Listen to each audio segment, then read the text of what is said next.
Hello दोस्तों, नमस्कार। अपने यूट्यूब चैनल पर आप सबका स्वागत करत है। बहनी दीदी माई चाची भौजी काकी जेके यूट्यूब के माध्यम से हमें देखत हुई सबके तहे दिल से प्रणाम करते ही। आज हम और देवरानी हमार देवरानी जेठानी दोनों जनी मिलकर बहुत बढ़िया मजेदार चुटकुल्ला नाच गीत लेके आई। अपने अपने मन से धुन के डांटत है। देखा इनके लोग के आदत बहुत खराब बा। जइहे बाजारे तो चुनरी उनरी कुल उधारे उठाए करके चला आवत है। तो भाई उधार न ले आवे। अब सबके ताना सुनब अच्छा बात ना बा। उधार लेके आए तो देखें मेहरारू अपने मन से कैसे डांटत हैं। आप लोग सुनिए, कमेंट के माध्यम से बताइए और ज़्यादा से ज़्यादा अपन प्यार दुलार दइए। आवे गीत के सुनाओ थी। कहे लाया चुनरिया उधार बाल माँ, कहे लाया चुनरिया उधार बाल माँ, उधार बाल माँ हो उधार बाल माँ, उधार बाल माँ हो उधार बाल माँ, कहे लाया चुनरिया उधार बाल माँ, कहे लाया चुनरिया उधार बाल माँ।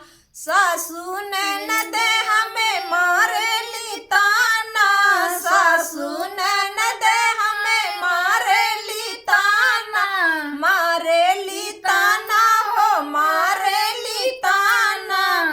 उनके बतिया लागे जैसे कटार बाल माँ, बतिया लागेला जैसे कटार बाल माँ, कहे लाया चुनरिया उधार बाल माँ, कहे लाया चुनरिया उधार बाल माँ, कहे लाया चुनरिया उधार बाल माँ, उधार बाल माँ हो उधार बाल माँ, उधार बाल माँ हो उधार बाल माँ, कहे लाया चुनरिया उधार बाल माँ, कहे लाया चुनरिया उधार बाल माँ।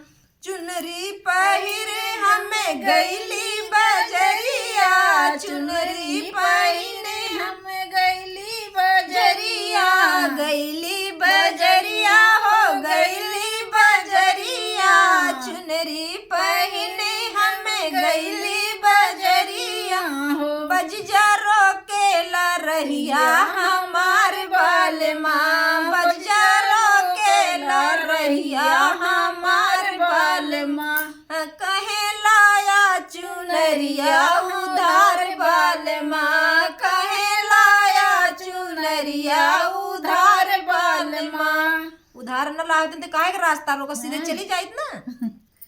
चुनरी पहिने हमें गईली नैहरवा, चुनरी पहिने हमें गईली नैहरवा, गईली नैहरवा हो गईली नैहरवा, चुनरी पहिने हमें गईली नैहरवा।